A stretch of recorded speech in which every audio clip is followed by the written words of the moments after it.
എന്ത് ഊളയാടോ താനൊക്കെ?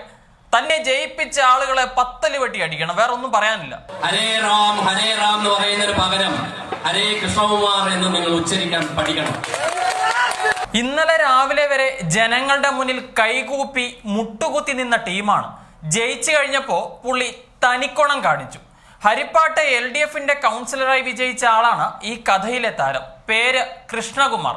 വെറും കൃഷ്ണകുമാർ അല്ല കേട്ടോ, ഹരേ കൃഷ്ണകുമാർ. ഈ ഹരേ കൃഷ്ണകുമാർ ഇന്നലെ വോട്ടർമാരെ നേരിൽ കാണാൻ വന്നപ്പോൾ നടത്തിയൊരു പ്രഭാഷണമാണ് ഇപ്പോൾ സോഷ്യൽ മീഡിയയിൽ ഹിറ്റായിരിക്കുന്നത്.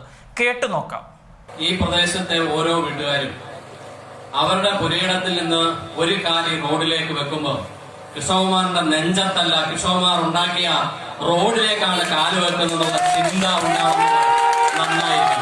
രണ്ടാമത് എനിക്ക് പറയാനുള്ളത്, ഈ കമ്മ്യൂണിസ്റ്റുകാരൻ കൊണ്ടുവന്ന പൈപ്പ് ലൈനിലെ വെള്ളം കുടിക്കുമ്പോൾ നന്ദിയോടുകൂടി കുടിക്കണം. ആ വെള്ളം തൊണ്ടയിൽ ഇറങ്ങുമ്പോൾ ഹരേ റാം എന്ന് പറയുന്നതിന് പകരം ഹരേ കൃഷ്ണകുമാർ എന്ന് നിങ്ങൾ ഉച്ചരിക്കാൻ പഠിക്കണം. ഓരോ തുള്ളി വെള്ളവും തൊണ്ടയ്ക്ക് ഒന്ന് താഴോട്ടിറങ്ങുമ്പോൾ നിങ്ങൾ വിളിക്കണം ഹരേ കൃഷ്ണകുമാർ എന്ന്. എന്ത് ഊളയാടോ താനൊക്കെ? തന്നെ ജയിപ്പിച്ച ആളുകളെ പത്തല് വെട്ടി അടിക്കണം, വേറെ ഒന്നും പറയാനില്ല. അവരെ പത്തല് വെട്ടി അടിക്കണം, അവരനുഭവിക്കണം. ഈ വരുന്ന 5 കൊല്ലം അവരനുഭവിക്കണം. കാര്യം വിവരവും വിദ്യാഭ്യാസമുള്ള ആരെങ്കിലും ഒക്കെ ജയിപ്പിച്ച് വിടാതെ ഇങ്ങനെ കൊടിയുടെ നിറം നോക്കി കുത്തുന്ന മുഴുവൻ ആളുകളും അനുഭവിക്കണം. ഞാൻ ഈ പ്രദേശത്തെ മുഴുവൻ പേരുടെയും കൗൺസിലർ ആയിരിക്കത്തില്ല വരുന്ന 5 വർഷം. മൈക്കിൽ കൂടെ പറയുന്നതിന് എനിക്ക് ഒരു ഉദ്ദേശമുണ്ട്. എന്നെ ഒരു കാര്യത്തിൽ സമീപിക്കാൻ വരണം.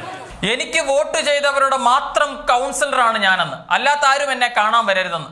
എന്റെ പൊന്ന് കൃഷ്ണകുമാറയുടെ ഊളെ, കേരളത്തിലെ മുഖ്യമന്ത്രി പിണറായി വിജയനും അല്ലെങ്കിൽ നരേന്ദ്രമോദിയും ഒക്കെ ഇങ്ങനെ പറഞ്ഞിരുന്നുവെങ്കിലത്തെ അവസ്ഥ എന്തായിരുന്നു എന്ന് താനൊന്ന് ആലോചിച്ച് നോക്കണം. എന്ത് ഊളയാടോ താനൊക്കെ? തന്നെയൊക്കെ എന്താ പറയണ്ടേ? ഈ പ്രദേശത്തെ റോഡ് കൃഷ്ണകുമാർ നന്നാക്കുന്ന റോഡാണ്. 1,10,00,000 രൂപ പിണറായി വിജയൻ സർക്കാർ അനുവദിച്ച ഈ തുക ഉപയോഗിച്ച് തന്നെയാണ്. വേറെ ആരുടെയും കുടുംബത്തിൽ നിന്ന് കൊണ്ടുവന്നതല്ല. BJP-ക്കാരൻ നരേന്ദ്രമോദിയുടെ കുടുംബത്തിൽ നിന്ന് കൊണ്ടുവന്ന കാശല്ല ഇവിടെ ചെലവാക്കുന്നത്. കമ്മ്യൂണിസ്റ്റുകാരനായ പിണറായി വിജയൻ നൽകിയ 60 ലക്ഷം രൂപയ്ക്കാണ് മാലിക്കടവ് മുതൽ പൈനേത്ത് മൂക്ക് വരെയുള്ള റോഡ് പണിയാൻ പോകുന്നത്. അങ്ങനെ പറയുമ്പോ കൃഷ്ണകുമാറെ വേണമെങ്കിൽ ചോദിക്കാം, പിണറായിയുടെ തറവാട്ടിൽ നിന്ന് കൊണ്ടുവന്ന പണം എടുത്തിട്ടാണോ ആ റോഡ് ടാർ ചെയ്തെന്ന്. പക്ഷെ അങ്ങനെ ചോദിക്കാത്തത് ഞങ്ങളുടെ മാന്യത. കൃഷ്ണകുമാർ കൊണ്ടുവന്നതല്ലാതെ ഒരു ഒടേ തമ്പുരാനും ഇവിടെ ഒരു ചുക്കം ചെയ്തിട്ടില്ല എന്ന ഓർമ്മ ഓരോ നിമിഷവും നിങ്ങളുടെ മനസ്സിലുണ്ടായിരിക്കണം. അഹങ്കാരത്തിന്റെ ആൾരൂപം എന്നൊക്കെ നിങ്ങൾ കേട്ടിട്ടേ കാണത്തുള്ളൂ. ഇപ്പൊ കണ്ടില്ലേ, ഇതാണ് ഐറ്റം. ഇതാണ് അഹങ്കാരത്തിന്റെ ആൾരൂപം എന്ന് പറയുന്നതാണ്. കാണ്ടാമൃഗത്തിന്റെ തൊലിക്കെട്ടിയാണ്. അതിന് ഒരു BJP-ക്കാരന്റെ ഓച്ചാരം കൃഷ്ണകുമാറിനും കൃഷ്ണകുമാറിന്റെ പ്രസ്ഥാനത്തിനും ആവശ്യമില്ല എന്ന് ഉറക്കെ പ്രഖ്യാപിക്കാൻ. എന്താണെങ്കിലും ഹരേ കൃഷ്ണകുമാർ ഒരു കാര്യം ഓർക്കുന്നത് നല്ലതാണ്. തന്നെ ഇപ്പോൾ കൗൺസിലറായി തിരഞ്ഞെടുത്തേക്കുന്നത് മരണം വരെയല്ല, 5 വർഷത്തേക്ക് മാത്രമാണ്.